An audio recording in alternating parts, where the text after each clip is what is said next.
Hey, how you doing? Let's go live. We're going live. Literature Devil joining me in 2 seconds. How are you guys doing?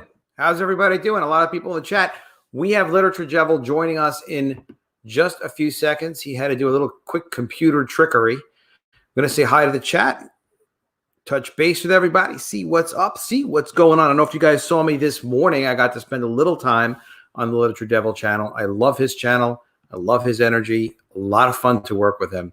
Rancid Potato was early. He was burly. He was there, and he's still here. Rancid, it's great to see you. Shadowhawk, always a pleasure. Shadowhawk is fantastic. Hex Harper. Hex Harper, you are my new best friend. I met you on Literature Devil. I will never forget you. Who's this handsome guy? Adam Post? Yes. See you in a few. It was true. I said, my hair got gray since then. That picture is about 10 years old, but I like it. I'm smiling at it. It's a good picture. Dr. Crow, the man in the know. What's happening? Good to see you, Dr. Crow. If I ever assume your gender is wrong, think about changing because I'm never wrong. Volt, Cobalt, what is happening? Good to see you, Volt. Hex Harper, off work and okay. Good to see that. Don't work. Don't work. If you can avoid it, don't work. Tank Ferret. Tank is a great artist. He's got a great project coming up. We will talk more about it when you have that project going. There's a sign-up list for it I know I've been seeing around. Dr. Crow, Hail Posty. Hail Posty. I do call myself Posty every now and then. I've been called Posty, Toasty, things like that. I like it. I'm all for it. Liddy D will be here very shortly. Liddy D is just, I'll tell you a secret. He's doing a computer reboot. Okay, I told you it's a secret, but no, it's not a secret anymore. But don't tell anyone.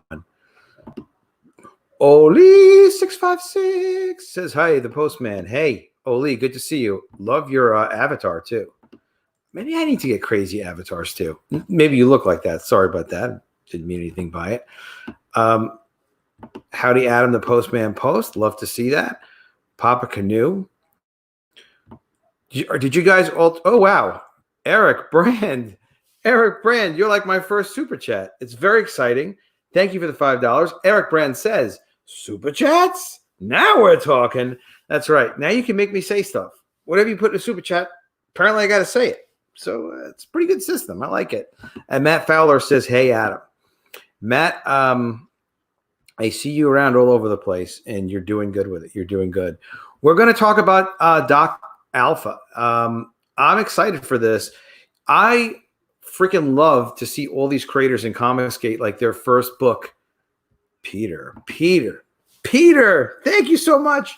Peter Simeti, just like the heart of comic books. He's our guy. He's our guy. I definitely have to have Peter on, and he said he could do it. We're going to talk about Peter's business model for comics publishing, which is actually really unique. We all could learn a tremendous amount, especially and including Steve Geppi, about how Peter operates. That's not to denigrate Steve Geppi. It's just that Pete is an innovator, and he's got a lot to teach all of us. Ascension, good to see you, and I did see your email. I want to connect with you further. Really love that trail that you did for Cyberfrog, and the voiceover was fantastic. That girl is great. Let her know. Chris, Rankabot, I'm giving you away. This is Chris Rankowitz. Definitely in the top 2 artists that I work with at my Personality Comics studio who were in the studio. No disrespect to the amazing and talented Kirk Lindo, of course. But Chris Rankowitz is an incredible artist. He did a book called, the cover of a book called Health Man for me. And he did some other stuff for us. And he's just a fantastic, fantastic artist. He's going to be getting in the gang. I think we're going to see some great comics coming out from Chris, too. Bear Zerker, Postman. Yes, Rankowitz says, now I'm second. I shall not miss these super chats. I shall be good at super chats. Tank Ferret says, bronze is a good metal. That's true. It's an age of comics as well. I don't know what to make of that exactly, Tank Ferret. But yeah, it's a good metal. Governor Cuomo opened New York back up. Adam needs to get his eyebrows. No, I don't even get my eyebrows done. But I'm thinking my hair might wind up really long. It might wind up really long. I may go for it because, there's no time like the present. Yeah, Ascension, you're a super talent. We got to talk, brother. We got to talk. And I know he's a male, so I can call him brother. Liddy D. I'm here. Hello. Brother. So great to be with you, man. Great to be with you. Oh, thank you for having me. Hex Harper says, Strangest comic pitch I've ever given. You know what? Sorry, Liddy D. I actually have a great answer for that. Now, here's the way my comic pitches used to work at Personality Comics, which is where I would be pitching to anyone. So, well, I'm not going to tell you the strangest one I can tell you about. I walked into Kirk Lindo's office at my company, and I said to Kirk, hey, I want to do a character for Christmas. I want to do Horace the Dancing Christmas Tree. And Kirk was like, what do you want to do? I'm like, Horace the Dancing Christmas Tree. He's a living Christmas tree. He could dance.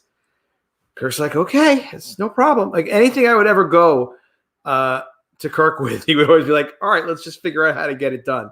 Kirk is a super talent. He's a great artist, a really strong manager. He'd managed retail shoe stores and trained people before, but also worked directly. Liddy D, I don't know if you know this or not, worked directly under Will Eisner.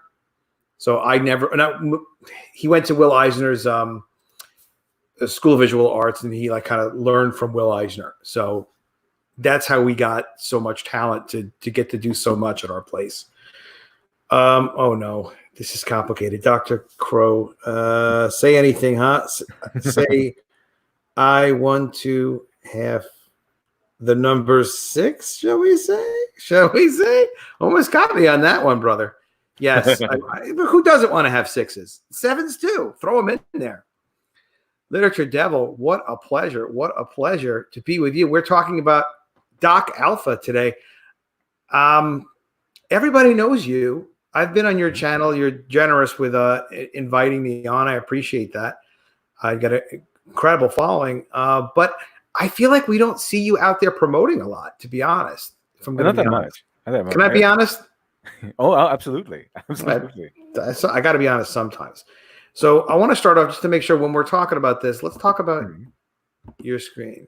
Like I seen you on with Tug and I believe Yellow Flash as well. At least Tug on his channel. Do you talk about your book then when you're on? I think I'm occasionally on Tug's channel. Not very often, but sometimes. Some other night. And then last couple of Saturdays, I've been on Yellow Flash. I think we mentioned it at the very end. Maybe mentioned it at the very end. It would just remind me. Thanks, Tommy. Yeah, we're going to remind you. You know what it is? It just becomes second nature, such as College of the Dead. Prototypes already in print. Books going to the printer this week. Very exciting. Very exciting. Yeah, he just kind of comes up in conversation because this is an amazing project that you're working on. This is your first comic you've ever worked on. Is that right? Yeah, the first one I ever worked on. It was a lot of fun. A lot of really, really, really fun project that I'm working on. Can we start with your trailer? How long was your trailer? I think it's like maybe a minute and a half.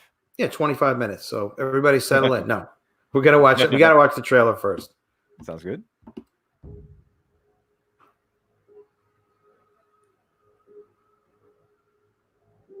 Ooh, pain, oh, sorrow, hatred, power, rage.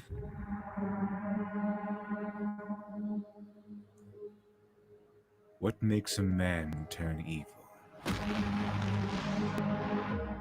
Dr. Alpha is one of the most dangerous supervillains in the galaxy.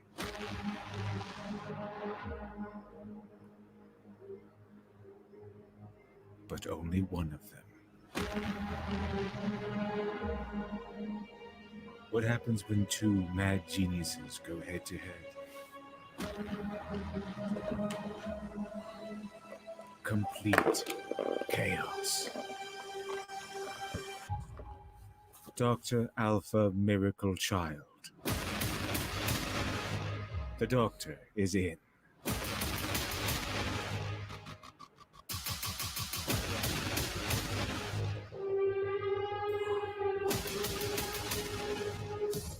yes, the doctor is in. If you guys haven't backed Dr. Alpha, now is a great opportunity to back it. There's a brand new hardcover version that you're doing. And it's a little pricey. Yeah. I mean, look, it's a little pricey, but it's because it's a hardcover. It's a hardcover. and it's got a beautiful, unique cover by Andra Huerta. I like when people call him Huerta. I try not to talk about him too much because I love his work so much. It just kind of goes on like with me gushing forever. What do you think, Rankowitz? This is another Polina, right? This guy's top notch. If you're still watching, Chris. Yeah, you should have Rankowitz on too. Anyway, tell us a little bit more. I mean, it's interesting. So basically, you've got two supervillains. They're the scariest supervillains in the galaxy. They're fighting. What's going on with this? Give me the pitch, basically. So basically, I have in fact, it's one of the pages that I open up with. You can find them on the campaign. It begins with Glorious going into one of the maximum security prisons that is holding Dr. Alpha, which is he's being held on a secret floor of the maximum security prison, and behind this vault that no one else needs. Is just because he's so dangerous, because he's so smart.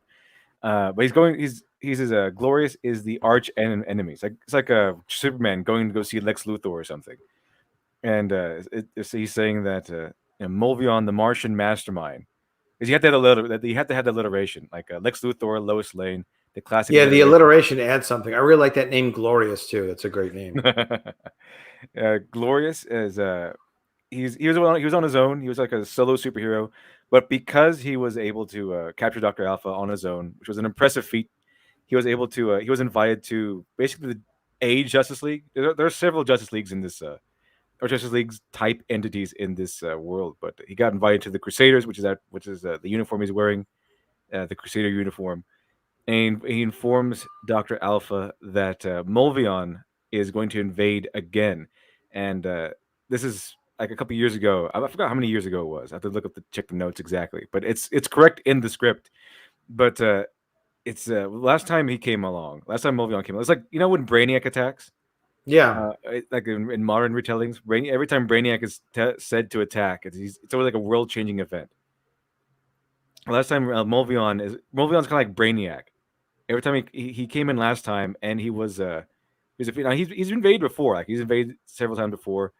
He's usually been defeated, not very often. Like it's an event, but last time he was really prepared, and he was able to relay into the heroes. He cost a lot of them their lives.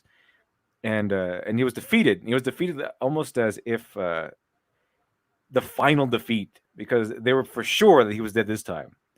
But supervillains don't really stay dead all the time, especially not at their level. And without their knowledge, he's been apparently amassing a gigantic armada, a gigantic fleet, to take over the world again. But the thing is, he's the only Martian left. He's the last of his kind. So he invades with mechs. So what he was doing was not recruiting soldiers. He was off building soldiers out of whatever material he has along. But of course, there's plenty of twists and turns along the way. Plenty of story. I wrote it with a Pulp Fiction style, Pulp Fiction formula. So there's plenty of twists and turns. It's actually embedded in the formula. So when you say galaxy, like, does this take place, throughout? It's off Earth and like multiple planets and stuff like that? Not in this story, but they are galaxy level threats. So you have Mulvion. He's from Mars. So it's I like the large scope, and it gives you an instant feeling of how large the scope of this world is, because it is your usual superhero world. Like anything can happen in it. You can have and there are characters that are from way beyond the Milky Way galaxy. Like there's a character in the Crusaders named War Maiden. She's actually an alien princess. You really have like sucked up a ton of really great names in all this. Like this is seriously a whole world of characters. Oh yeah. Wow. But if you bought a drawn-in tier, you got to make your own superhero. That's going to be added in there. Oh. There was one high dollar tier. I think it was like 1,500 or so, or 1,000. Were able to actually make a mainstay character in the Crusader team. Like you're part of the Crusader team. Join the Crusaders. Yeah, that's it. It's 1,500. Wow. We got an interesting person. We got a very interesting backer. He made like a Power Rangers kind of pitch. It was really interesting. So we got like a Power Rangers kind of foreign exchange guy in there. Interesting. Part of the Crusaders. And then Dr. Alpha's first nemesis. There's going to be a flashback sequence in the story where we get to see Dr. Alpha's first nemesis, which is the superhero Major Justice. and we get to see how he's he's kind of dead by the time this whole thing takes place. Yeah. But he is very, very important, very, very critical to how the events. Oh, that's cool. And fans were able to pick that. Right, right. So the backer essentially got to choose like what he looked like and all that, like the kind of powers and what kind of Interesting. tools he used. And join the Crusaders. The backer got to choose what kind of hero it is, like what kind of pretty much everything. Name to We're good at selling all this stuff that's no longer available. Guys, he sells out. Literature Devil. Liddy D sells it from coast to coast. What was Help Lady Midnight? That looks interesting. Yeah, the Lady Midnight is actually already out. It's like a 10-page comic. Okay. I put there's characters in there that you could major characters in there that you could buy up, and they're basically the two villains. Help Lady Midnight was that you were able to help Lady Midnight. You make the villain where you actually she teams up with the villain, and then there's the Fight Lady Midnight, which is hidden because I put two, and it was already too late to get the other one. Okay. So I couldn't write it in time. But you really do sell stuff out. So there's one of these hardcover and one-page comics. So we'll get to that. But I'm just really curious also, like the Oculus villain exclusive. And those were drawn in tiers. I had an Oculus villain exclusive and like the hero exclusive. Those were drawn in tiers where you get to make your own hero, but you're like a background hero. So not as prominent, but still pretty interesting. Yeah, it is interesting. Oculus Hero. Yeah, you sold them all out. That's fantastic. And then we had another one called the Civilian Pass, which is you don't get to be a hero, but you get to be like a civilian in the background. How did you come up with all this? Because all these characters, I mean, this is going to be a big superhero world. So I just decided to make this open it up to people. I like incredibly creative. I really like audience participation. I really like to open up that gate to audience participation. No, that's fantastic. It makes it that much more interesting because look, I want to do a superhero line of things. I have some ideas in place and some things I'm going to start working on. But to be able to do something like a big project like this, the one you're doing, it's a rare opportunity. So to be able to be part of it is great for backers. But really, those opportunities are pretty much past, right? Because this like hardcover and one page, that's not open anymore for this book. The one-page one is. There's still one more slot left. The one-page one. So what is hardcover and one-page comic? You get to basically choose what you write your character or whatever stars in a one-page 9-panel comic, like the kind I've actually put in updates in the past. Like there's the one where he has the whale, and it's actually in the past updates. And then the Doc Salem. I did one for Doc Salem a long time ago. So that's what it is. One-page 9-panel comic, full story beginning to end in 9 panels. And you get to choose. You can have your superhero star in a 9-panel comic, like just like a short adventure, or you can have them like pair up with Dr. Alpha or fight him or something like that. Is that going to be in the book, the one page? Yes, it's going to be added like in the back. So it's not going to be like a part of the story, but it is going to be part of like one of the extra stories. You'll add it in the back. That's cool. Yeah. And at 40,000, we've already unlocked the second. We're the first short story, so it's going to be added in with these extra stories in the back. You beat Deadbeats, that's for sure. Oh yeah, that's my next goal on College of Dead. Beat Deadbeats. What was Deadbeats? 32? I think it was like 33,000. 33. We'll beat them. No, I made a one-page comic to commemorate that, and I think it's in the update. That's great. Very cool. But it was done by Peter Gilmore. Oh, I love Peter. Yeah, good guy. Really good guy. So the basic tier for this is not basic, but the featured tier with the hardcover, and this is oversized at 8.5, 11, right? Oh yes, It's an 8.5 by 11 book, so it's pretty sizable. I went ahead and measured out and over here. And it's massive, right? Because it's not just 8.5, 11. It's the printed paper is 8.5, 11, but the hardcover extra, extension over it is bigger. Right. Oh wow! That's why this picture looks a little bigger than the original cover. It's because I told Andrew Huerta that it's going to be. We decided that's going to be 8.5 by 11. So can you alter the art a little bit? He's like, sure, fantastic. Yeah, that happens all the time. We only know what was going on. Oh, all right. Deadbeats was 33,877. We will beat Deadbeats. Well, you already beat it. It's my job on College of Dead is to beat it next. I was really excited to beat Deadbeats. It was fantastic. Yeah, well, you earned it. This is very, very cool looking book. And this is 110 pages, 112 pages. The main story is 112 pages, and then the Lady Midnight Jolly Goodbye is going to be added in afterwards. Wow. So it adds another 10 pages plus a pinup at the end, pinup of Lady Midnight, and that's not including anything else I add in there. So it's not including the new kid. So altogether, it's 122 plus a pinup, 123, and then the one-page comic, 124. The second one gets bought, it'll be 125, and then I don't know how long the new kid's going to be. It's not going to be that long. Might be. I'm thinking upward between 5 to 10 pages, so it depends on how that comes out. Very cool. All right. So beyond that hardcover level, what is the Delta class? Delta class is this. This is the Digital. Digital, yeah. This digital by itself. Digital Delta. Good for international if they don't want to pay the shipping for sure. Mhm. And then Okay. Gamma is just you get digital and you get a physical. Oh, cool. Digital and physical. Mhm. It's a good basic And level. then, And that's not the Huerta cover. no, not the the Huerta cover only comes with the hardback. Gotcha. And this is the regular cover of Doc Alpha? Right, right below it. That's the regular cover. Cool. The original Gamma. variant. All right, that's Gamma's got both. Mhm. And Beta class. Beta class, you get the digital, a signed copy, and a poster. A little pinup Oh, poster. cool. The poster How big? is the one where he's taking a picture of the nuclear explosion. Oh, there. At the very Oh, bottom. yeah. Whoop. The very bottom. Look at that. Ah. Cool. How big is that poster? I haven't decided yet. I was going to make it one size, like as big as the one that came with Ironsides 2, but I'm going with the Mixin printer, and I don't know why, but their sizes seem limited at the moment. Maybe it's because of the pandemic at the moment. But What do you mean their sizes are limited? What Like size did you want that you didn't get? they have several sizes, but let me see here. What do you want? A4 or something crazy? No, it was a normal size. It was just They could do like 1117. They can do that.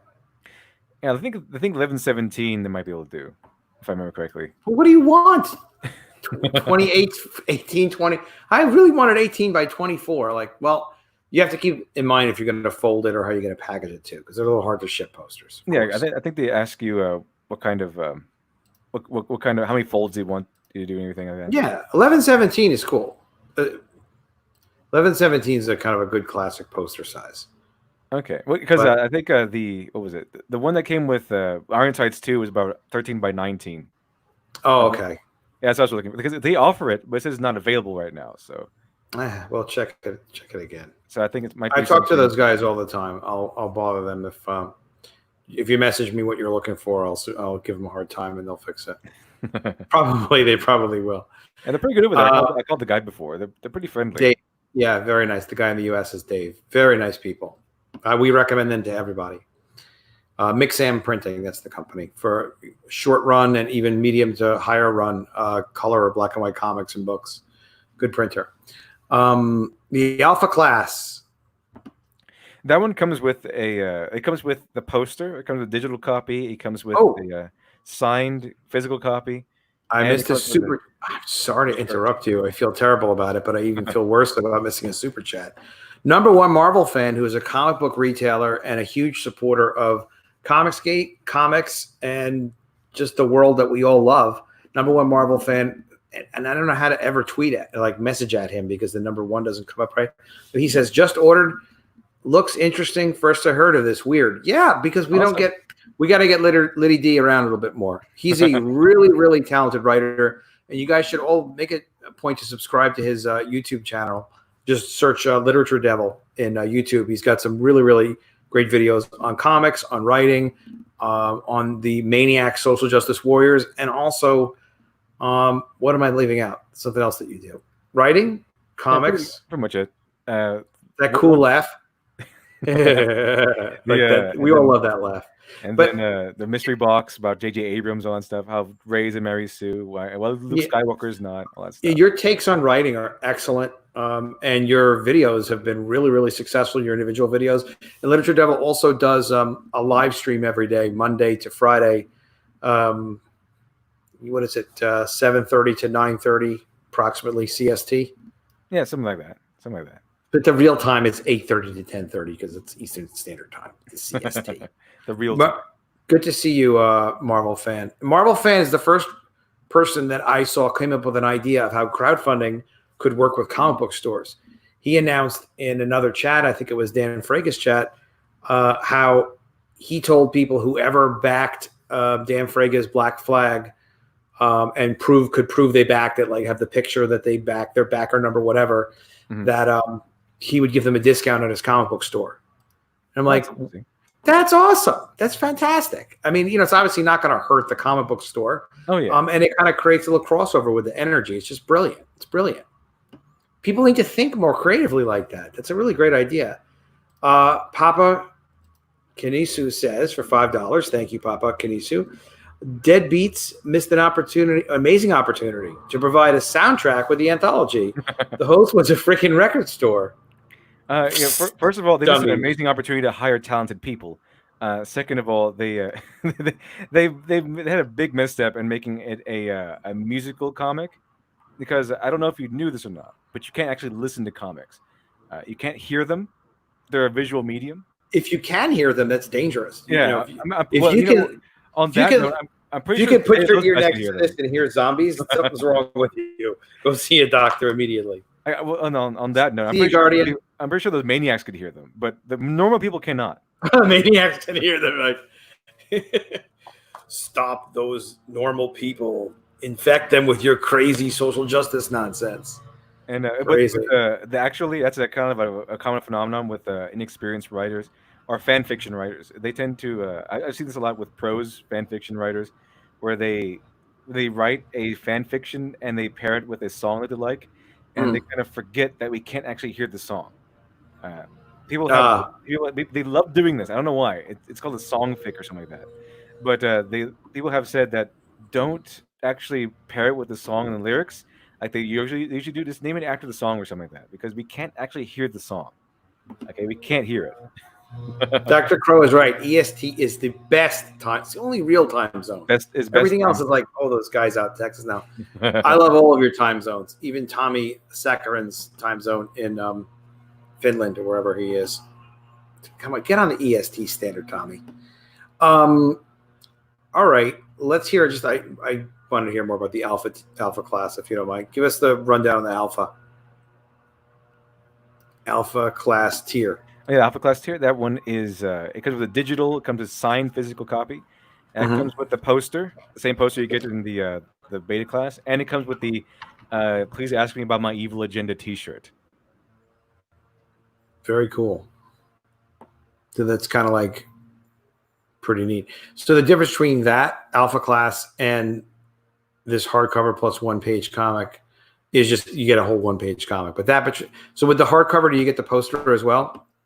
With the hardcover, I was planning to make this Andrew Huerta art. Oh, okay. I'm planning to make that a poster also, and you'll get that. You'll get cool. That poster with this one. Huerta is so freaking talented, man.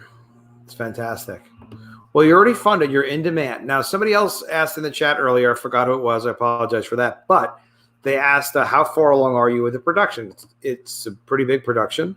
You're scheduled to ship initially now in September of this year, right? September 2020. That's the plan so far. Right. That's the plan so far. We might have to move it back a little bit because we added on. I don't depend on how long the new kid storyline is. But it's going pretty well, and I've been putting up like a 5 to 6 page comic updates the last few months or so. Especially since the whole quarantine thing has come out, my artist has been able to devote more time to the pumping out pages. So it's been going pretty good. It's been going pretty well. Awesome. Good news. Tommy is going to be changing up not only his time zone, but the way he has his name pronounced to match whatever it was that I said. So I think that's a great idea, Tommy, and people will appreciate that. Tommy is also a huge supporter of independent comics. He is Comics for Everyone Tampa too. Oh, I just got a docs yeah, too. yeah. Well, hopefully I didn't do anything bad there. But anyway, what a great guy, just out there supporting people, working really hard to do it and doing a fantastic job of it. Yeah, Because the thing is, he's always shouting it out. when people get to see our books, and people like Tommy out there doing it, it's a huge, huge help because it's once they see them, they get excited about it. They get interested in it. They get to look into it. They get to check the trailers and see if it's something they like. But if they never see it, then they're never going to have a chance to get it. I don't know. Yeah, well, what do you want me to tell you, Tommy? Sorry if I messed you up. Anyway, I'll give you his full address if you want it. No, only kidding. I don't have his full address. I might actually have his full address. If I could look that up. I'm really excited to get this out. I'm really excited to get this out. I really want to get it complete and get it in the hands of people. I already bought all the mailers and everything. I bought a lot of mailers anyway. I should have enough for quite a while. I bought way more than I need for the mailers, just in case I get more backers by the end of all this. So you bought like a ton of mailers for no reason, basically. Pretty much. Just in case. I can always hold them over for next one. Well, they'll go up in value. So, well, that's the whole thing. Like when you're buying supplies and stuff, and you've been finding out more and more as you're getting into doing this, you find like, well, I could buy 500 of these boxes, but I could buy like 700 of these boxes. Then it's still a little cheaper. But then because I have to get more, then so you end up buying like a ton of the stuff, which is good to have supplies, be ready to go.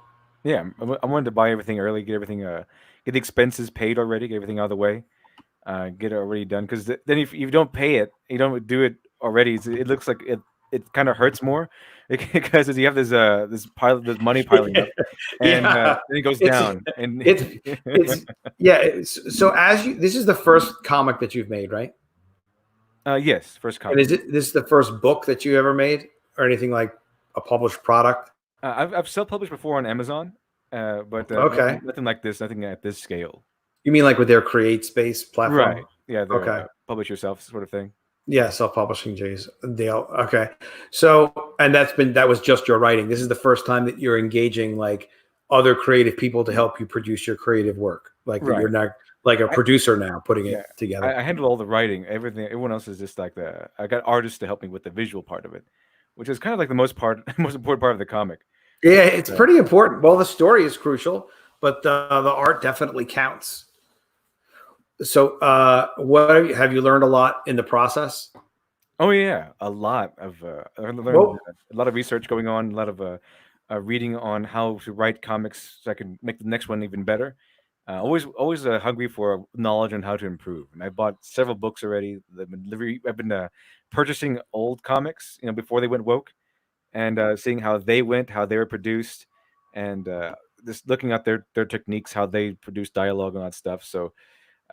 This working, and I also bought the boys comic books, and because people love those. First of all, they're good. They're really, really good. I really enjoyed the boys comic book.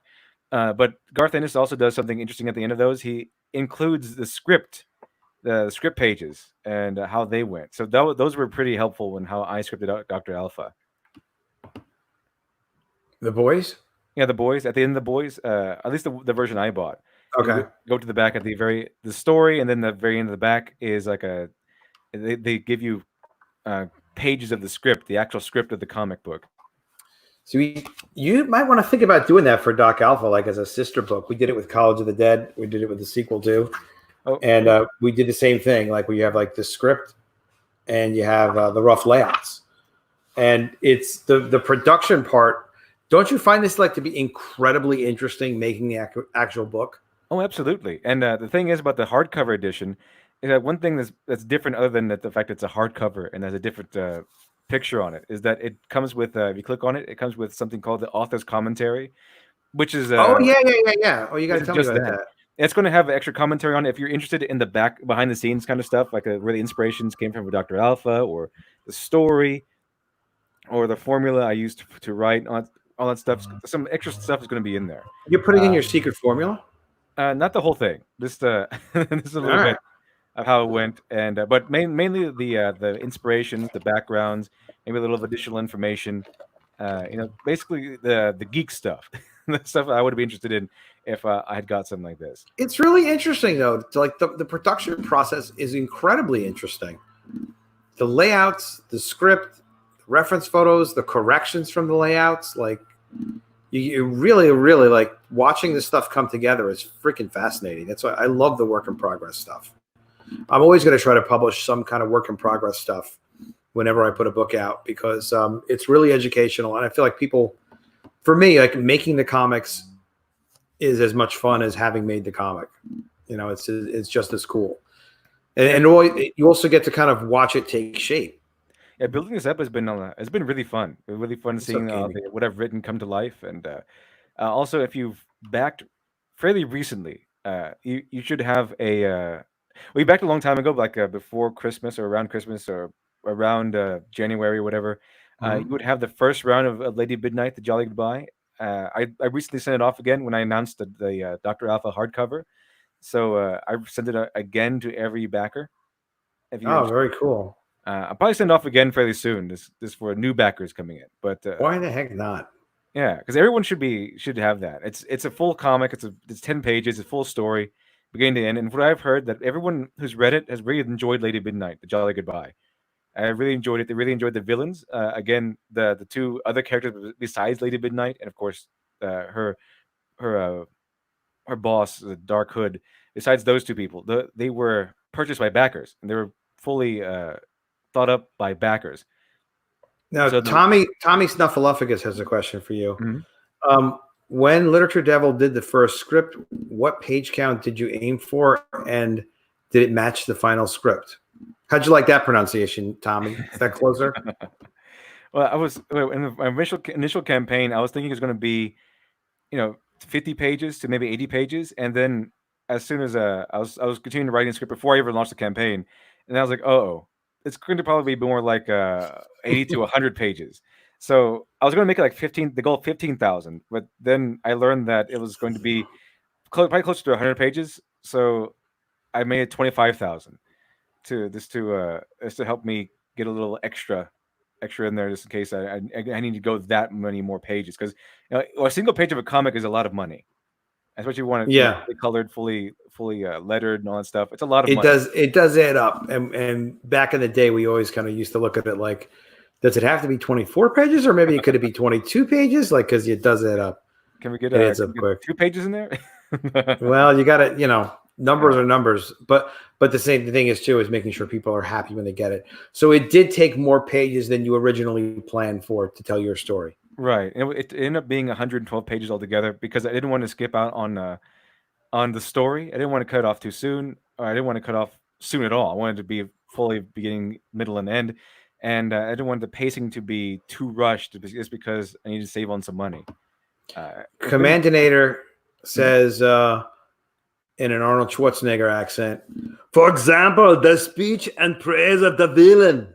Now, I don't know what that was related to, but I love the Arnold Schwarzenegger accent, so I tend to read it whenever I see it. Zofrats, who knows there is only one true Adam, says, I like Lady Midnight. She's so cool. Yeah. Very cool. Tommy has accepted his new pronunciation. Congratulations. I'll be calling you in 2 hours at 3:38 p.m. EST, Tommy. Okay. Clicking on every level. Yeah, what Shadowhawk is suggesting here is when you name the campaign, sometimes there's multiple ways you can describe your tiers. So EVS and Malin tend to say, and I would agree because I'm a wonderful expert myself, that if you name the tier, theoretically the name would reflect closer as to what it is that you're getting, rather than a cutesy name. And then people have to click on it to see what they get. But I mean, clicking on it to see what you get, you're spending more time on the page one way or another. And that's kind of like getting more engagement too. So it just depends on what goes with your overall style. Yeah, we went over it. John Malin actually went over the campaign and told me, like, hey, I should go with the actual names to then actually know what to get. Yeah. Next time I'll do that. I just to keep in mind, I wasn't connected with anyone, Comicsgate, so I just kind of started off this whole campaign all on my own, and I built it from scratch all on my own without really any all that much help. Just as your boy Zach gave me a few pointers. I think I've emailed it once, and then I just everything else is empirically, just looking at other people's campaigns and seeing how it goes.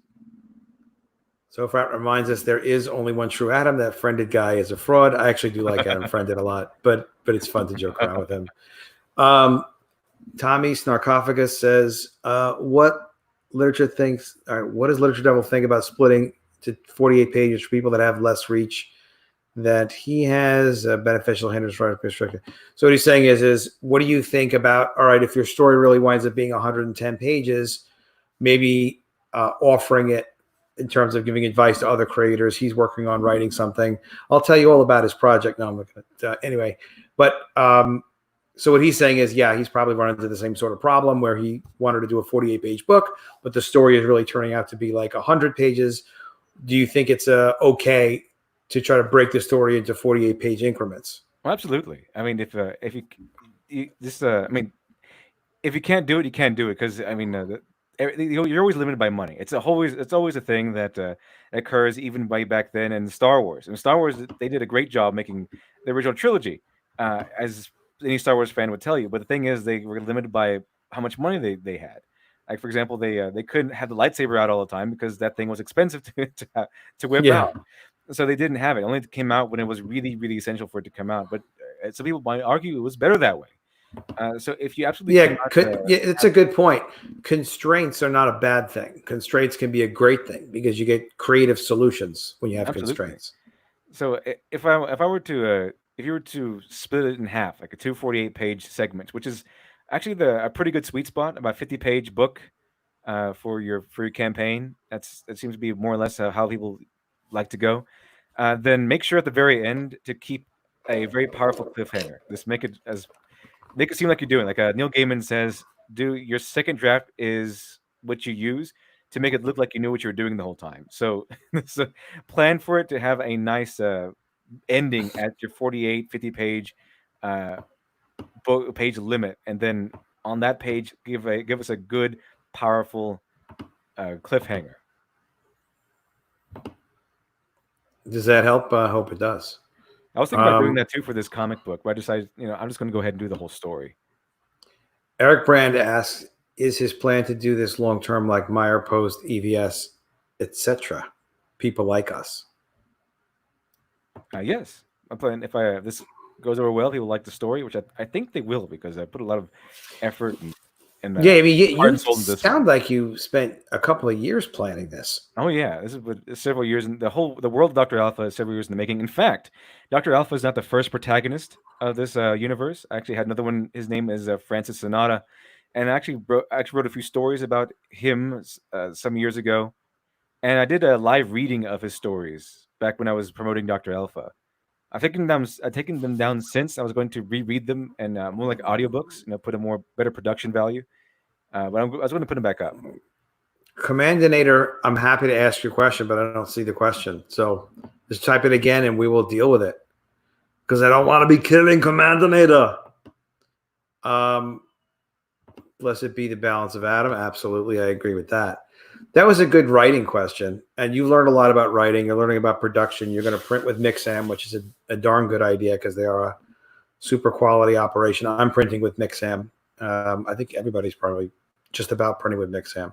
Especially because it's still up during this pandemic, while some other production sites I could name have not remained up. Name them.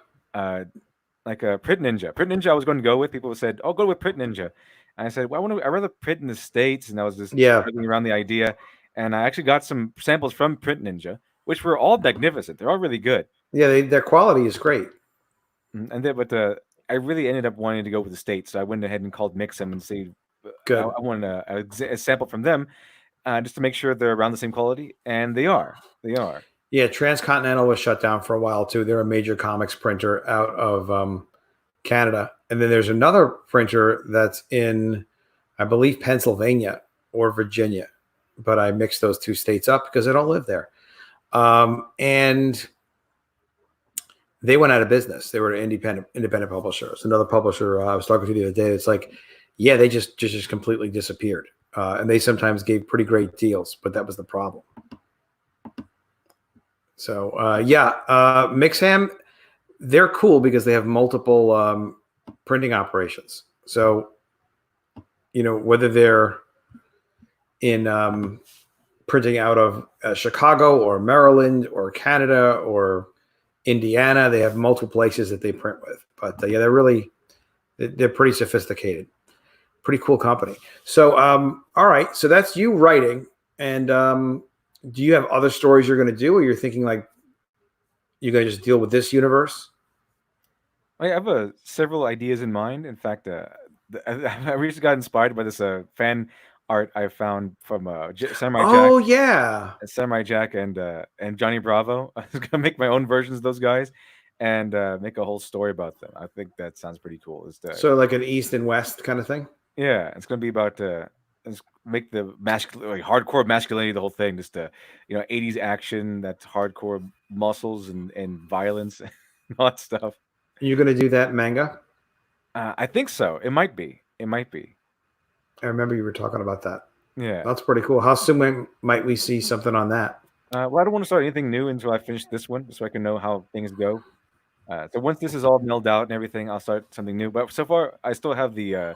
It's also planning the Dr. Alpha sequel, writing that one so far, and I'm actually giving Lady Midnight her own comic book, her own big project instead of a 10-pager. Really? Mhm. Is that going to get launched separately? Yeah, it's going to be launched. I think I might do that one next while I work on the Dr. Alpha, and then I'll do Dr. Alpha after that one, the sequel Dr. Alpha after that one. Yeah, it's because she's part of the universe anyway. Right, she's part of the universe also. Same universe. Different style, but same universe. Really cool. Really, really cool. Interesting. So you're a comic publisher now. It's funny how that happens. Just kind of get into it. You just start doing it. Yeah, it's almost happens overnight almost. So you're working with one artist on the inside of this book? Yes, one artist. Okay. So far, it's a team of 2. Okay. Are they pretty? It's working out pretty fast so far. Hey, Drew. Just Hey, doing bro. the pencils first. Because there's so many drawn-in tiers. In case someone comes in late, we're just doing all pencils first. We're getting all the penciling done. And then we'll do the... Pencils up. Yeah, pencils up. Pencils up. No pencils down. So once the pencils are all done, which should be, I guess, fairly soon, information for the drawn-in tiers. If they want to change their mind and, Start changing stuff then. So how have people been? Like, I've been avoiding the drawn-in tier, and if people have asked for it, they've College of the Dead. Let's put that up. Make sure you get on that. Okay. So along with to deliver this by this date. Right. So just keep reminding them. That's what I plan to do. I keep reminding them. I said, get back to me. I got more people getting back to me. So it works. But eventually you have to cut it off. And make sure that you just keep reminding everyone on every platform. If you haven't gotten back to me with your drawn-in tier, then... Now, a lot of cases, you have the phone number from a backer, right? Like, we could call people now if you want on speakerphone. I'd be like, listen, we need to get this comic done. I'm sorry. Like, all right, you're forgiven, but send your information in. Right? You know what I would do with the drawn-in tier? Just because people like this too. They like to be maybe make them zombies and then make them get killed, or make them extras and make them get killed. People like to have their identities be like die or death. I don't know what it is, but what is wrong with people? People like to see themselves get killed in an amazing. They want to be killed by something. They want to be like crushed by a freaking train or something. People dying? No. Oh, the stream is lagging. The stream is lagging. I don't want people dying specifically. They can choose between being a background hero. Some people are saying the stream is lagging. Well, there's not much we can do about that. Oh, is it fixed? Is it working great? It feels like it's working great. Hopefully, it's lagging for some reason. Yeah, let us know if it's trouble, guys. You'll let us know in the chat. Sorry if it's lagging. It's a little bit out of our control. Sometimes, what do you do when it lags on you live? You just kind of have to push through it. I mean, if it's on your end, then if it's not on our end, yeah, we can't do anything about it. It's YouTube stuff. You can't do anything about it. Unfortunately, usually it's YouTube. If it says connection's fine, then it's probably YouTube. Yeah, it must be a YouTube thing. All right, it happens. It does happen. I'm excited for you for this book, man. It's great to have you producing comics. It's great to have you a part of Comicsgate. It's such a huge part of it. Your videos are really cool. Everybody should definitely be subscribed to Literature Devil. Appreciate that. Which video from the master how to make cool videos? And I say that because, let's be honest, look at some of these views you have. They're tremendous. They were. Recently, it's gone down by a lot. Has it? Oh yeah, because I had like 800,000 on the Luke Skywalker one, and 100,000 or so. Why Rey is a Mary Sue and Luke Skywalker is Yeah, not. they got That's really mad at me very over that cool. one. They got really all the all the Ray lovers got really mad at me over that one. Uh, That all- really took off. yeah, that one did really good. That one did really good. And so I went from Commandinator. Of course I have to honor the Commandinator. Commandinator says the Matrix is glitching. it's All right, glitchy. thank you, Commandinator, for that. And Tommy Snuffleupagus says bots are thinking they should hit or not, if they should attack or not. Maybe. And the bots are But- hungry. YouTube bots are hungry. Oh, they're crazy. So yeah, the Mary Sue, Luke and Luke Skywalker is not. That was really successful. This is successful. Is Comicsgate wrong? I mean, anything more than 100,000 is pretty good, right? And those are fun to make. Those is Comicsgate wrong ones. I really enjoyed making those. How many of those did you make? I think technically altogether there's 5. Okay. The first Yeah, one look was at just all like a these. trailer announcing the series, and then I did the first one and the second one, and the third one is actually just counter arguments I had gotten from the first and second two, which weren't malicious. Just interesting points people brought up, which I went ahead and took a look at. And the fourth one was comparing your boy Zach's Jawbreaker's Lost Souls with Kwanzaa Osayefo's America's Sweetheart, because I could compare it with his book Black, but it was way too long and far too expensive for me to more money that I was willing to give for that project, which is How often do you do these standalone videos? I work on them a lot. It's just that they take a while to produce. Okay. Yeah, I can imagine. So you do one a month or something, or I try to at least. Well, it's been like 2 months since I did my last one. okay. I've been working on the next. I've been working on like 4 or 5 of them at once, just getting all the research together and make sure everything is put together. Why J.J. Abrams' mystery box is terrible and how to fix it. Yeah, a lot of people like Lost, but none of it makes any sense. Like they have. Well, why do you think people like it when it clearly just doesn't make any sense? I don't know, because it was new. People who have said they saw Lost, liked it in the beginning, and then stopped liking it because nothing was being answered. Yeah, nothing gets resolved, and there's no way you could have guessed what it was, right? I mean, there's no like, well, you could figure this out, like what the monster is in Lost. Did that even get resolved? I mean, I think, the finale, and it's like, all right, well, I guess they're dead already. Like, Something. What You was never know. what was the basic way of how to fix it? Basically, I went to Lee Child. He has a better version. He has a more sophisticated version of the mystery box, which is to ask a question and then keep it going until the very end. So basically, he teaches like dinner. How do you people? He says that chefs are always looking for a better way to make a better dinner, better ingredients to do this or put extra spices, whatever. Or Lee Child says, well, how do you make a better dinner? Well, you make your family wait 4 hours for it. Make them wait longer and longer and longer for dinner. So by the time your dinner is ready, they're just really hungry. You don't really care anymore. So everything just tastes amazing by the time everything's resolved. But you have to. So you wait a long time for the payoff. Yeah, and that's how usually he goes. Lee Charles is the guy who does the Jack Reacher novels, and I've read Jack Reacher novels, and that's how it goes. I mean, there's one called Echo Burning where they introduce a gang of killers at the very beginning of the book, and they're a gang of killers, and you get to see they go back to them every once in a while throughout the book, and you're like, okay, when's this coming? When's the confrontation coming? You never know, and then they don't get the big confrontation until the very end, and you get to see exactly how Jack Reacher measures up to these 3 expert professional killers. And but the difference between this is Lee Child, to keep with his metaphor, to keep with his analogy here, is that Lee Child would make dinner and then make his family wait 4 hours for it and then finally serve it, and they don't really care how it tastes. J.J. Abrams will say, hey, I'm making dinner tonight, and then never make dinner. Yeah, he does not deliver, and he gets away with it. And it's So Lee Child knows that you have to promise dinner and then deliver it, while J.J. Abrams promises dinner and then kind of just says, "Hey, check it out. You have nothing to eat, but wouldn't it be awesome? Just imagine what the dinner could have been, huh? What it could have been. Huh? Far more Um, better than your imagination." Tommy Snuffleupagus says, has Literature Devil streamed with Professor Geek? Funny you should ask that. That subject came up earlier today on a stream, apparently, that you missed because you weren't doing your homework or because you live in a different time zone. Get with the EST time zone, brother.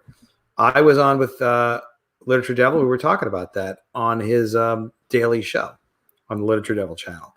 And the answer is no, but the answer is soon. One of these days. We'll get the two of them together. Hopefully. Yeah, that'll be great. I think you'll really enjoy talking to him and being on the same stream with him. He's a really interesting guy, and he's got a nice following too. There's good people on his channel. I have to ask you about this Western versus Eastern storytelling, the basic difference. Mm-hmm. You did 30 minutes on that, so can you do that in like a couple of sentences? And basically, I just break down different tropes and everything.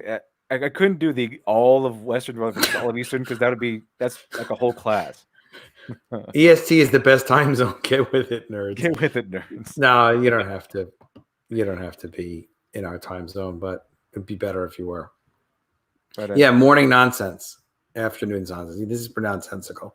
So keep going on about time zones, but I don't know. I find them interesting. So, sorry.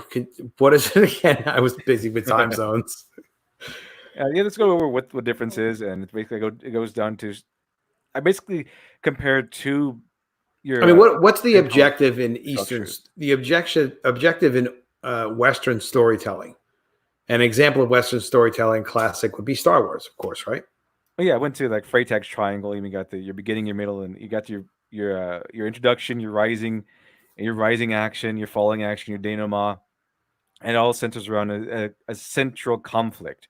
But over there in Eastern storytelling, which is basically Japan, Korea, and China, where they use a different formula called Kisho Tenketsu, which is you get to see this in anime, manga. So if you ever want to write an anime manga, you would probably follow the Kisho Tenketsu formula rather than Freytag's triangle.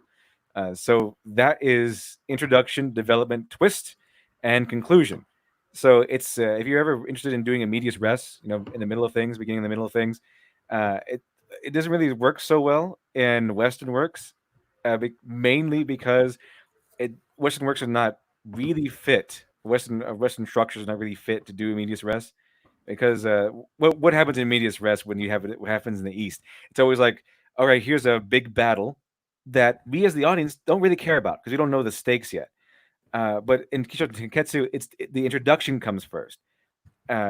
Whereas in the medias res and Western works, you might start off with to go with the formula. You might start off with the rising action, which is bad which doesn't really always work anyway. It's not really necessarily bad, but it doesn't always work because in order for us to really grasp the rising action, we kind of need to know what the stakes are. With introduction in Kisho Tenketsu style, it's more like we're being introduced to the main character. Usually, it's through a fight scene. So, for example, I don't know. Have you seen any manga or anime? Read any manga? Yeah, I have. Which one did you? Maybe hopefully I've seen it.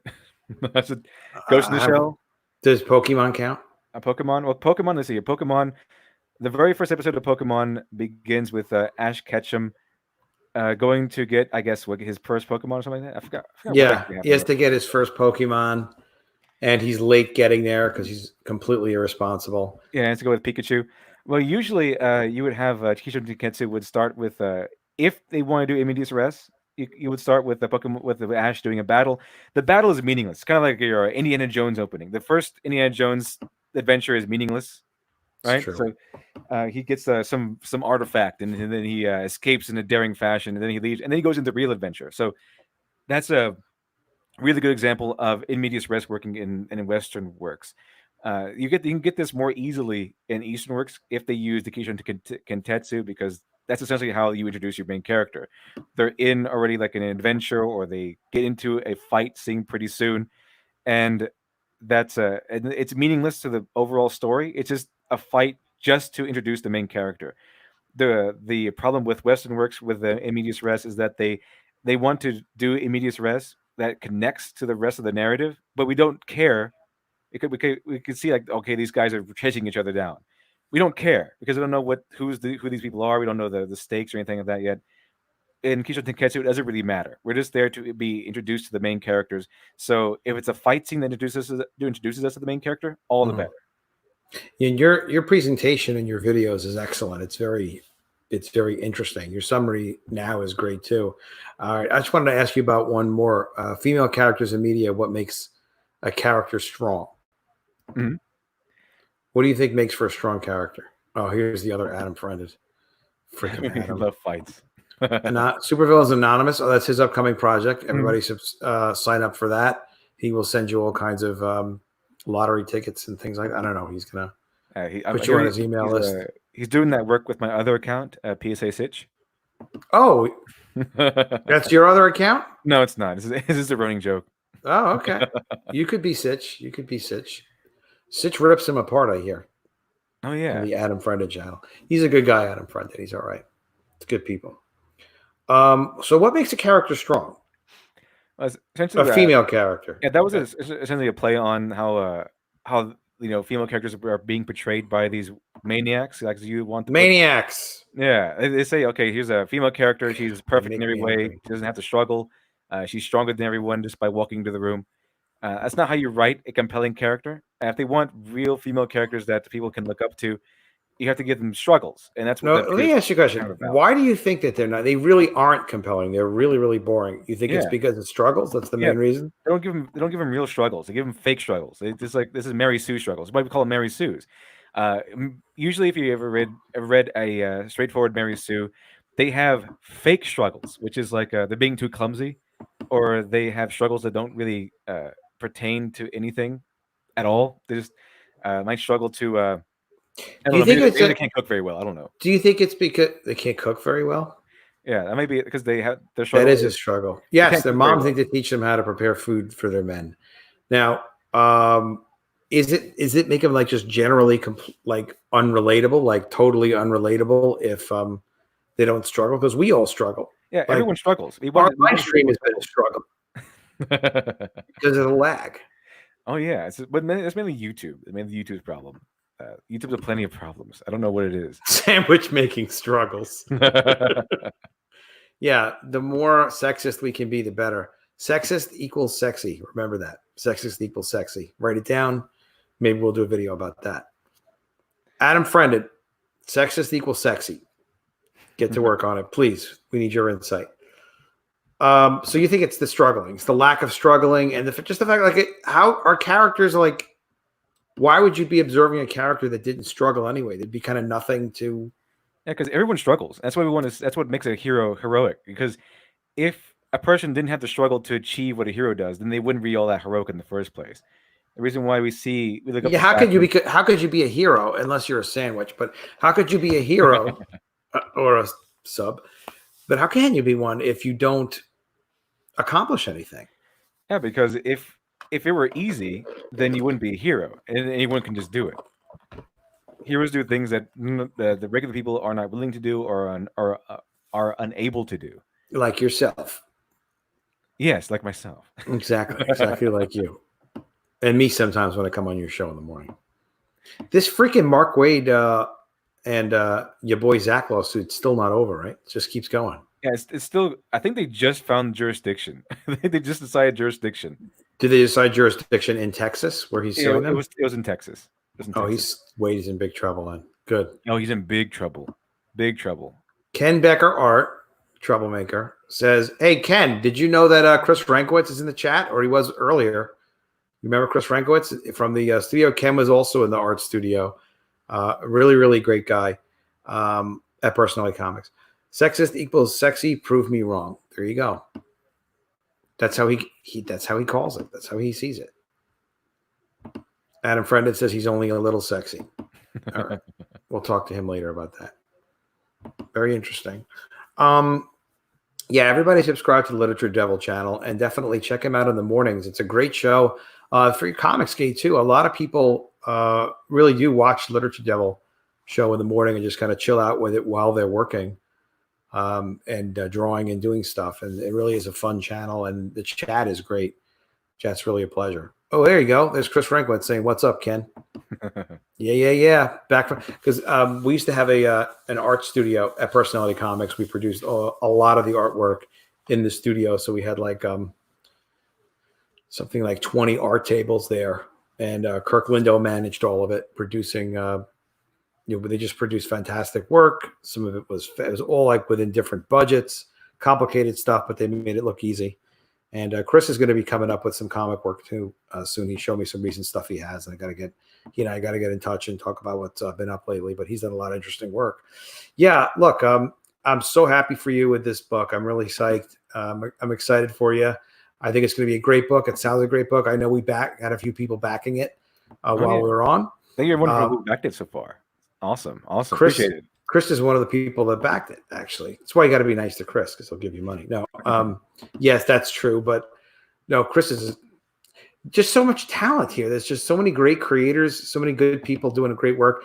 And what Chris will see and other people see when you start getting involved with Comicsgate people, we all support each other tremendously. We're all like kind of pulling together our own army of creators to produce the kind of comics and entertainment we want to see. And that, don't you agree, Literature Devil? That's really the only answer. Or Liddy D, as the case may be. Like, we're not going to change Marvel. We're not going to change Star Wars. Oh, no. We're not going to change any of that. They may decide, like we did an article earlier, how they're not going to do 5G, apparently, for DC. So it's like, all right, they're not going to do that. God damn it, Chris, Ken, it's Chris with a K. Respect that, man. I mean, we tried for over a year. I mean, that's how Comicsgate started. Was that it started out as a kind of a fan backlash of criticism. So they said, stop putting all this, stop politicizing everything, stop changing all these characters that we know and love, stop replacing them, just make new characters. You want new stuff, and they didn't listen. And but people like your boy Zach kept critiquing their comic books, and that's why they tried to destroy his life, because they couldn't stand some random guy in his car coughing and critiquing their books and saying how he doesn't like their superhero comic books. So he tried to ruin his life and harass his kid online. So it's a pretty messed up system. So we kind of learned since then that you can complain all day, you can criticize their stuff all day, no matter how logical the points are, no matter how logical your points are, no matter how deep you go into things. They're never going to listen. They're just going to say, they're gonna close their ears and call you a bigot. I think it's kind of a dumb approach, because basically you can only complain your way to the top once. They did that. The system was not set up to keep out complainers. It really wasn't. So they just kind of got bigger and bigger and bigger, and there's more and more of a mass of them until they finally just blobbed over the entertainment industry, and now they control it and they're producing garbage. But we're not going to beat them the same way that they got in. They know the trick because they did the trick. They understand how it works. Yeah, they're guarded by morality. So they're guarded by a false morality, I should say, a false moral high ground. And so whenever you say, this is terrible, we don't want all this stuff in there, you'll say, what? You don't like minorities in books? You must be racist. Oh, you don't like a typical family, like women in charge. We're playing their game when we do that, and we're never going to win that way. Just because they won that way doesn't mean that we're going to be able to win that way. What we have to do is what they can't do as an offensive move, and that is outcompete these guys. They're slow, they're sloppy, their work is terrible. Yeah, the one thing that they had to do was complain their way to the top, because they don't actually have the talent or the enthusiasm or the will to do the work, to do the groundwork it takes to develop skills and develop a talent or get there by merit. So they kind of bullied their way to the top. So one thing anyone else and everyone else probably has over them is that they can produce something almost, I would say, infinitely better than they can. They're not even trying. The thing is we're competition. We are the competition for the mainstream. Now, the way competition works is exactly the way people think it works, where they make what they make and they do as well as they do, and then we make what we make. And if they want to appeal to guilt and try and throw out propaganda and destroy the merit of the content, they're able to do that. If we want to produce good stuff and people are attracted to our stuff, Doc Alpha is interesting. College of the Dead is interesting. People get involved in the characters. They get involved in the story. They're not going to give that up for other people. Oh no, they've taken over. They're not going to let go until, because I look at it like destroyed. In the 90s, we were doing the best we could to produce the best comics we could with all the resources we had, and we produced some good comics. But we're also going up against Image at its best. Marvel, was not at its best, but Marvel had every #1 cover they could possibly have, and they had a tremendous market share and market control, and DC had what it had. There was Valiant 1.0, which was really, really popular. There were a lot of books that were out there making a lot of waves, producing a lot.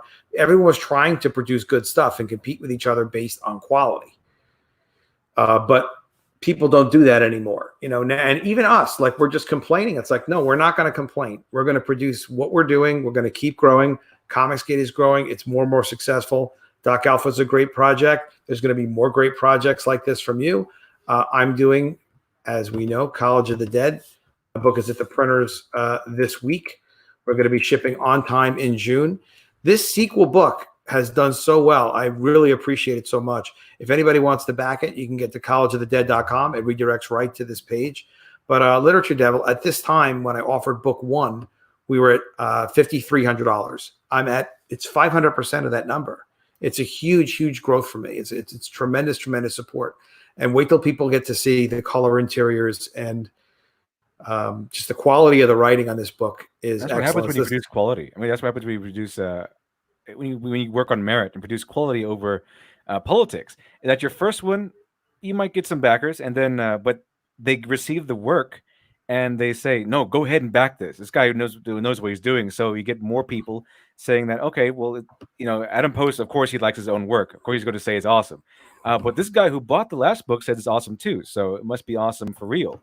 And it grows. It grows from there. You get more people saying that, vouching for the work and being fans of it. And people, enthusiasm is infectious. It's infectious. And if people really like the work, they'll say, oh, this is fantastic. And the thing is, we can put our flags down and say, look, we're going to get our readers for our series. You're doing Doc Alpha. I'm doing College of the Dead.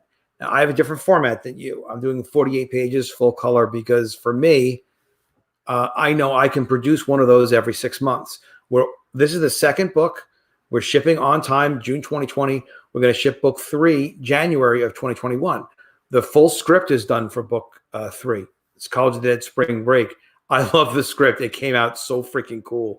Haley, which is one of the characters in the first 2 books, shows us basically she went wild and she went to spring break when she should not have, and she had a virus and she came back, and her irresponsibility and her partying has something to do with the zombie outbreak. But you see the full story executed. It's fantastic. And the layouts are, I think, almost all done now. I've seen tons and tons of pages of layouts. We're approving them, and then the final art's going to begin. But if we're disciplined, we can hold a little, each one of us plant a flag, hold that audience, take care of those readers, then produce, the sequel, and then go ahead and produce another sequel and continue to take up space and hold that ground. And then, yes, we can look at comic stores in the future and other markets and other places, but our priority is direct to consumer, hold the relationship with the audience. And if we can put together more creative teams, and there's a lot of people I've worked with before. I've made more than 1,000 comic books before I got involved with Comicsgate. Chris was there back in the day. Ken was there back in the day. A lot of people were there back in the day, but even, other and more recent people I've worked with, we're going to produce more series. We've got G.I. Jackrabbits underway now. We've got, and Professor Geek actually wrote that with me. We co-wrote that one. That was a lot of fun. And we're going through layouts and approvals now. And we're going to do The Mermaids as well, which is actually already complete. That'll be launching soon after I ship College of the Dead graduation day. But yeah, that's what we have to do. We have to continue to build an army of people that want to produce great comics. We help each other produce these comics, help them to get onto some kind of a schedule so they're releasing the work regularly. And then we'll continue to hold more and more and more influence and more ground. I have a lot of respect for Steve Jeppy at Diamond Comics. He distributed comics for 35 years, always paid the bills. He paid plenty of bills for me. They ran into some problems with the recent big health event and all the shutdowns, and they'll come back into business. But I've been hearing him talk, and he's very intelligent. He's very passionate about comics, but I don't hear new ideas. I don't hear, Peter Simeti was mentioning last night in chat to Steve Jeppy, like, hey, how about like going to dollar stores and getting more distribution for even some of the dollar reprints that some of the companies are doing. And Steve was just like, well, we'd be interested in that, but I don't think the economics really work. It's like, they're not working on it. So again, no disrespect to Diamond. It's just that they aren't like pushing the boundaries. They're open to hear ideas, but there really isn't leadership that are getting into other outlets. That's all going to be us. We want to do more kids comics and get into more outlets. Well, Peter Simeti is going to do that with us. We'll figure out how to do it together.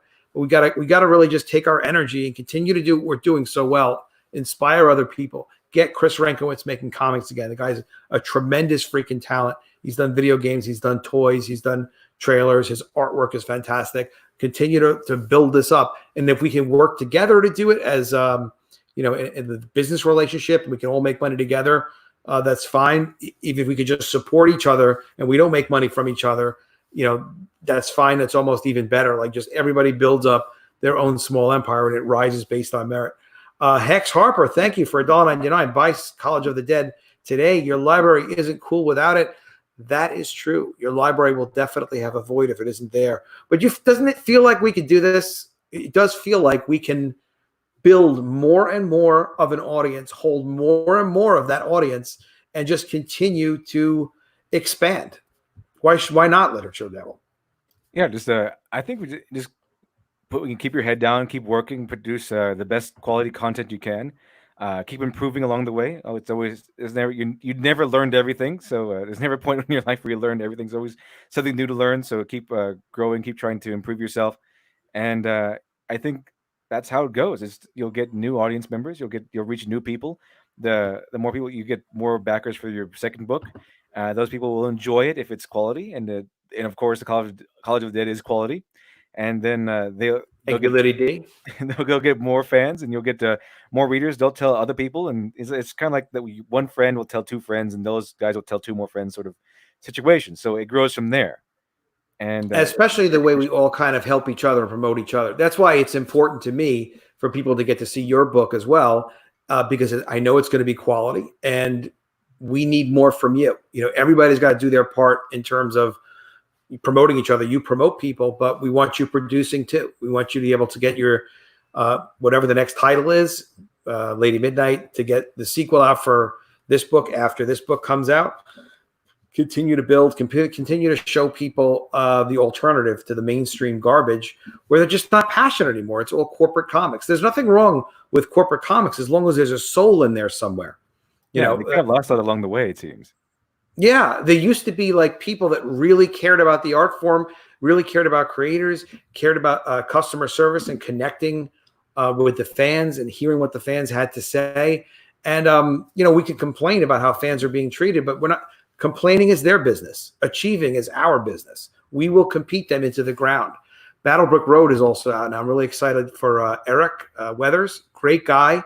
He letters like all the best comics in Comicsgate. And he's also published and delivered two of his own campaigns, Flying Fortress, and another one that I can't remember at the moment. But Battlebrook Road is out there. He's got a great video, too, a nice little 30-second video. Gives you a great overview. He did an excellent job on that. But that's another full-color book. And that one's off like a rocket. That one's doing successful. And Eric is not like, he's out there and he's promoting, he's talking to people, but everybody is just building up their own audiences.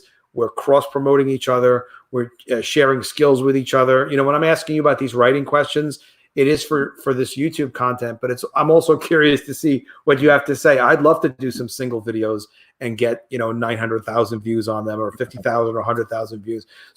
And you'd be happy for me to do it. It's all just helping each other, building up. I want us in comic stores, but when we get there, I want to invade comic stores and F them up. F up the competition. Yeah, have people seeing our books and being like, "This is great. This compared to that garbage." So we're going to do it. We're going to get there. There's Charlie's London. She's fantastic. Charlie's Charlie London. Isn't she awesome?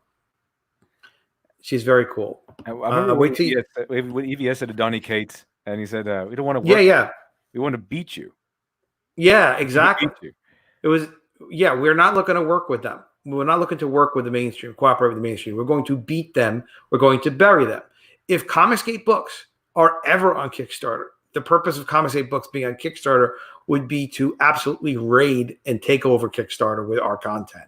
That would be our purpose. If we go to comic stores, it's going to be, look at this crap compared to what we're doing, compared to the, 100, 200, 300 comic creators that are passionately putting their books out that are temporarily allowing people to find out about them in comic book stores. We will control our content. We will call the shots. And we have an excellent chance of doing this.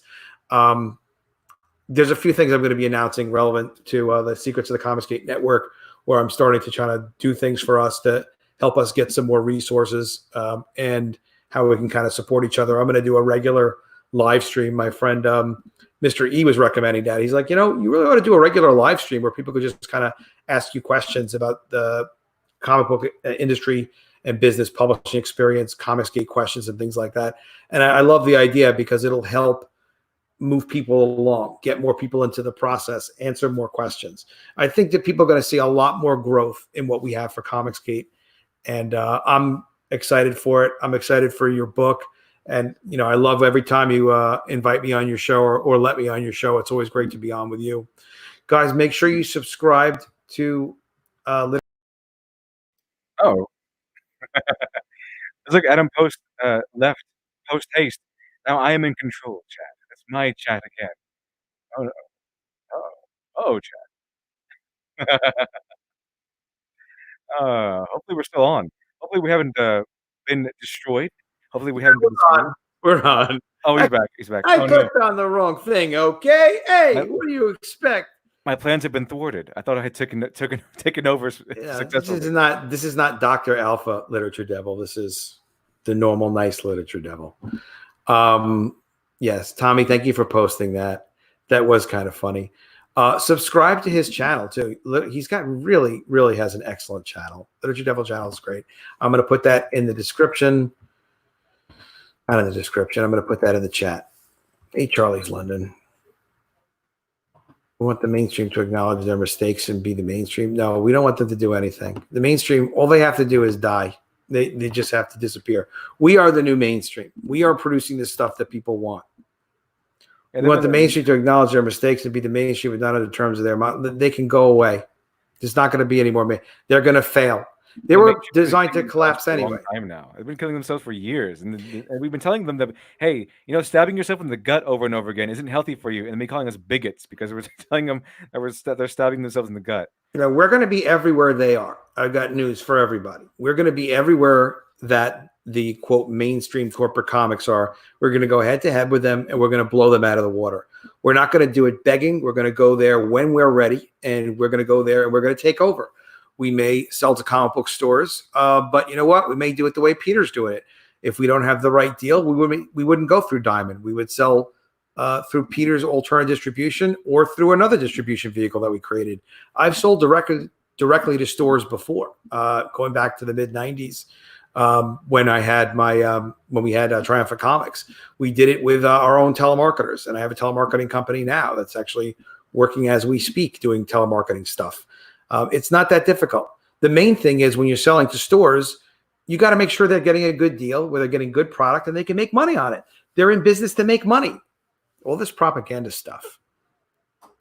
Exactly. See, me and Charlie's London on the same page, as always. Guys, subscribe to Literature Devil's YouTube channel. Oh. Yeah, man. All right, I'll reach out to you, Chris. I'll talk to you and we'll figure something out. I'm very curious to see what you've been up to lately. Absolutely. We'll reach out with you. Thank you, Chris. Chris says, Adam, got a split. Would love to jump on a show. Hit me up. You will be hit. Split and do your thing, my friend. Shimura, don't start saying hello. It's the end of the stream. How dare you? How dare you, Shimura? But back his SOS book because he's a good guy. Put a link in there for SOS too while you're at it. All right. Also, guys, you got to back Dr. Alpha. It's very important because he's producing the kind of comics that we want. He's got an amazing Andrew Huerta cover. Tyler Preston says, okay, we gotta take a pause here. CG is about everyone enjoying what we love, and the two haters who call us toxic seem to support toxic behavior. Naughty Dog, Markway. Yeah, anybody can call anybody whatever they want to call them. Obviously, we love comics. What the hell else are we doing here? You know, we love comics. We love good stories. We know it's an important part of who we are as people. You know, and for me, look, I'm 50 now. As I get a little bit older, I start to realize, like, it's not up to Marvel to save comics or to do great things with comics. It's never been Marvel doing great comics. It's never been DC doing great comics, or Timely, or national periodicals, or quality publication. It's always been the guys who are working on the comics. It's always been Stan Lee loves comics, Jack Kirby loves comics, Jim Shooter loves comics. There's a right way to do comics, a wrong way to do comics. It's always been people who stand up and say, you know what? I want to produce the good stuff. I want to make the good stuff. I want people to see what the medium is capable of doing. And I want people to learn the lessons and have them carried down over time. I mean, it's always been about that thing where people decide on their own. Now they're working for a company that is encouraging that. That's great. And that's good corporate comics. But if the corporate comics are not doing it, and it seems more like they want to destroy and break with the past, they don't want people to learn those lessons. They want to keep that stuff hidden. Then obviously we're the ones to do it because we know how important it is. We're going to keep doing it. Yeah, you want to end up like Mark Waid, where he's. Do you see that last video that DC put up of him, where he's thanking all the supporters or all the workers during the pandemic? I mean, his message is good, but he looks weathered. He looks tired. He looks very, very aged and weathered by this lawsuit. Yeah, where's his energy? You know, the energy isn't gone. there. It's all gone because he knows he's heading down the path to Goltha. All right, he's on the criminal path. I think that it's been determined that they're off to Texas to have this little lawsuit duke out, and he knows he's going to lose. He knows he has a very good chance of losing, very good chance of losing. Yeah, he's going to lose. Yeah. No, whether or not he wins. Look, I'm no legal expert, but I pretend to be sometimes. But no, I'm no legal expert, as I like to warn people.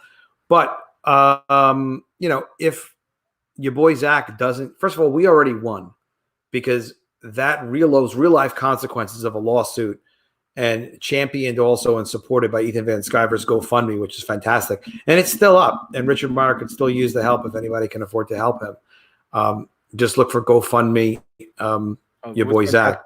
What's fantastic about that one on that topic is that DC post on Twitter, a lot of people started posting the linking that GoFundMe under that DC post. Yeah. I saw that. Mark Waid's video, including myself. I posted a link to that GoFundMe under there too.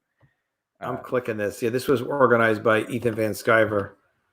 Great picture of Zach. He looks like he's pretty shocked at the moment in that picture. But we will. I'll paste it. Hopefully it'll. There we go. That's the GoFundMe in the link. It's interesting to see, even if you don't wind up going there, even if you don't wind up backing it and supporting it. It'd be great if you can, but just even to read it and just kind of see, like, yeah, that is what stopped a lot of the attacks from social justice warriors, because they realized, like, we could actually get sued if we interfere in people's business deals. Yeah, it was like one after another. Like every time someone put up a new Indiegogo, they would immediately launch a campaign to try to bring it down. Like they said, okay, this guy's a bigot or whatever. You got to close down this campaign. And after over and over and over again, all this stuff is attack after attack after attack against everyone. And then his boy Zach's lawsuit came around, and they all backed off because suddenly it was real. It became real, and there was actually legal precedence for it. Yeah, and it takes incredible resources. That's why they get away with it usually, is you have to put a lot of time, energy, and aggravation into these lawsuits.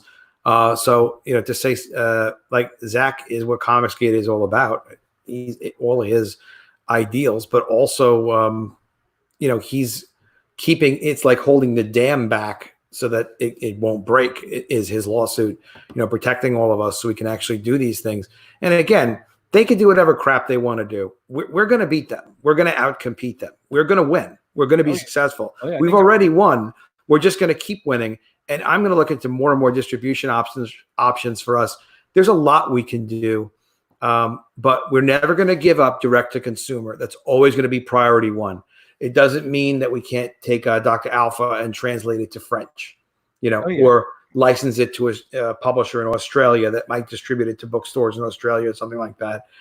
If people understood the access to the content and the talent that we had, if other publishers in other markets and other places knew how much amazing stuff we had, we would have a lot more deals too. So as we grow, we're growing our opportunity. We don't even realize what the heck we're doing. We just got to keep moving forward and taking care of customers first, direct to consumer, always making sure that, like College of the Dead, like this is going to be a pretty small print run. I'm deciding print run numbers now. The most we're going to produce of all the covers combined will be like a couple of thousand, all combined, not per cover, like all combined. It's going to be very limited. And we ought to publish our numbers. That was coming up yesterday, Literature Devil in conversation. I don't know if you saw it, but someone was starting to ask, like, well, how many copies is Ethan printing of Cyberfrog? Because they had seen that his campaign was he's selling some copies on eBay. And they're still available in some places. I'll share the tweet that he put out because he put out his exact print numbers. It's like, well, this is how many we printed. Somebody was messaging with me yesterday, like, well, can't you tell people what your quantities are going to be printed before you, when you're offering the campaign? The answer to that is like, no, you kind of can't, because you don't know how many you're going to sell. So you don't want to say like, well, I'm only going to print 5,000 copies if there's a chance that you might sell 8,000 copies, because then you'd be wrong. And we're not just making collectibles, but comics are collectible. Ethan said here, and am I sharing the screen properly? Yes, I am. There were 16,628. Is that exact enough for you? Copies of Cyberfrog 1 ordered total in his first 3 campaigns. He printed 20,000 copies. He also printed 4,500 line art variants, 1,500 each, to sell in a subsequent campaign. That's very straightforward, very direct. So you could ask any of us, like, well, what's the print run on this and what's the print run on that? No one's required to, I guess, give out information. But I thought it was great that he told people how many he printed like that. And that's not a lot of copies printed. So if you publish like Ethan's doing, and he's suggesting to people to do the same, overprint some quantity, overprint like 25% of your print run. Now, as far as how many should you actually overprint, that depends a lot on what your pricing is. Mixam does have a very helpful pricing calculator, and you can go through that and kind of guess at different quantities. But you should save those numbers also on a spreadsheet and kind of compare them and look at the average cost and really kind of dig into the numbers and figure out what works for you. I suggest to people like to print as many copies as you think you're going to sell for, say, 12 months at most, maybe 18 months, but really 12 months.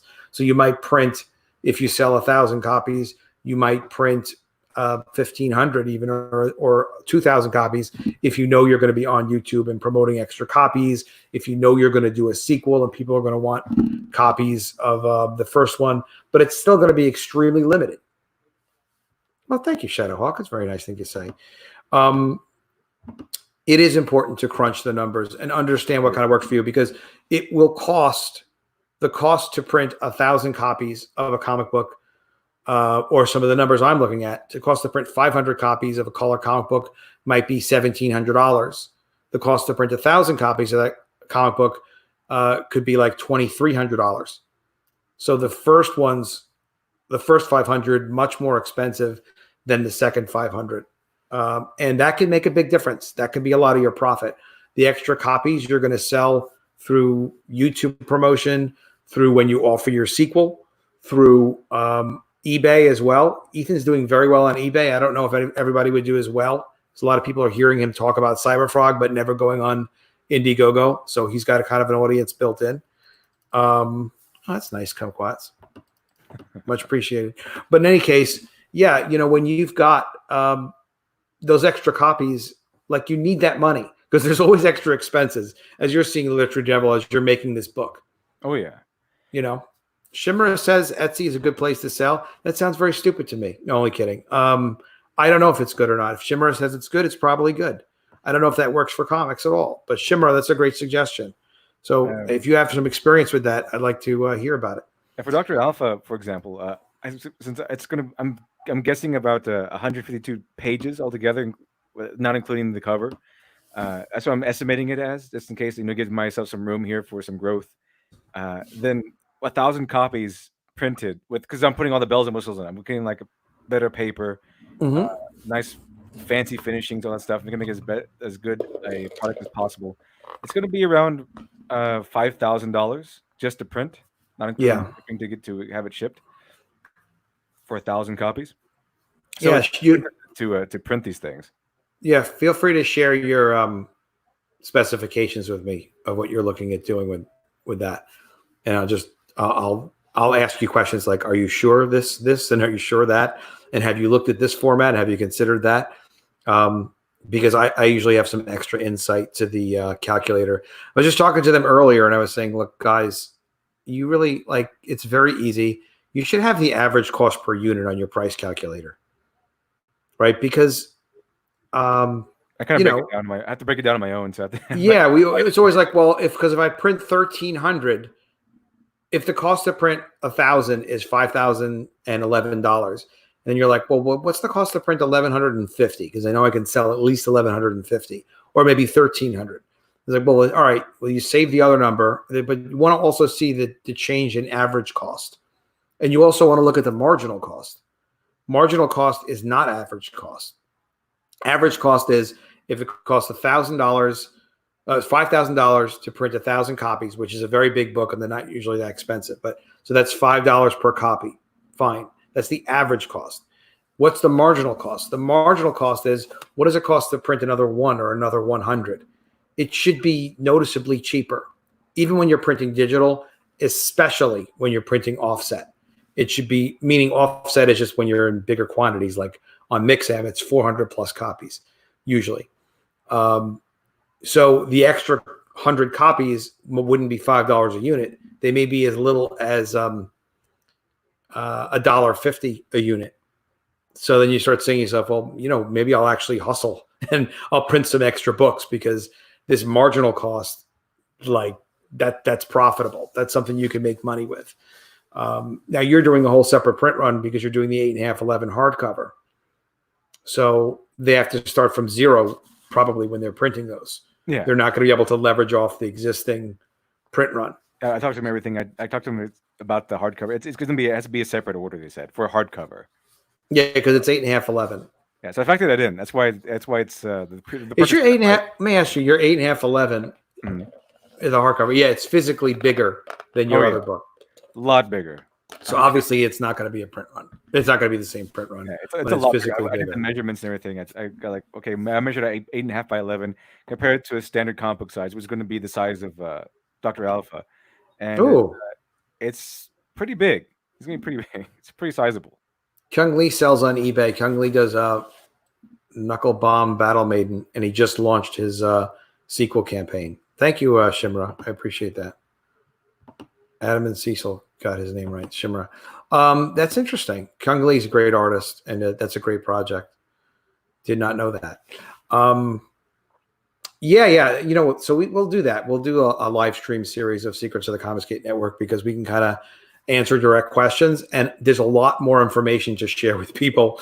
And another thing is, look, when you're doing, whether it's Mixam or anyone else's calculators, things get really weird at certain times. Like when you're doing 300 copies, sometimes it could be cheaper to print 400 copies than 300 copies. You have to really run the numbers and see. And that is usually because of a change of going from, let's say, digital printing to offset printing. And they can't warn you of that. Like their system won't warn you. Like, all right, I want to keep my budget really tight. I'm going to print 300 copies. Like, yeah, but if you print 100, then you're going to change the equipment sometimes. And it'll mean like they can actually produce them cheaper for you to produce more of them. It's wacky, but you check it out. But particularly with Mixam, I just found this out when I was doing analysis with a spreadsheet for College of the Dead. When they're printing my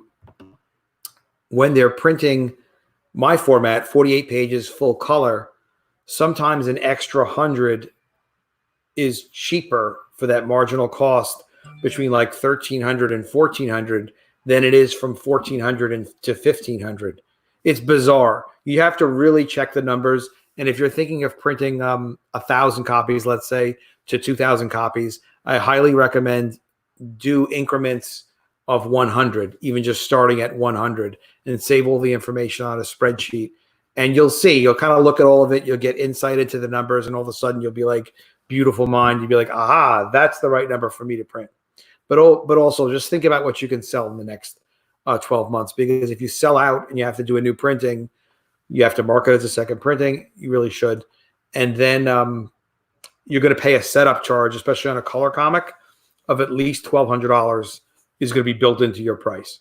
So if you print 300 and then you're like, all right, now I want to print another 300, it's going to be a lot more expensive than if you just printed 600 initially, especially if you print 300 and then you print another 300, because you would have still been printing digital. You wouldn't have earned the offset equipment yet for quantity. So you have to pay like digital rates, which are much higher than offset rates. That's the stuff that I love to screw around with. I have a lot of fun with. Guys, we're going to wrap up the stream. I really appreciate you coming on, Literature Devil. It's a pleasure talking to you. Pleasure going over Dr. Alpha. Everybody, really take a look at Dr. Alpha. That hardcover looks amazing. I love Andrew Wagner's work. Subscribe to Literature Devil channel. Please subscribe and click the bell for notifications here as well. And take a look at College of the Dead at collegeofthedead.com. And you will take a look, and you will, yes, it is over Hex. That's what I saw you could watch. I'm like, we got to screw over Hex Harper. He's too nice. Let's give him a hard time in this thing. Guys, I appreciate all the super chats too. It was my first day of super chats. It was very exciting. It was my pleasure to stream. It was really, really great to talk to you guys.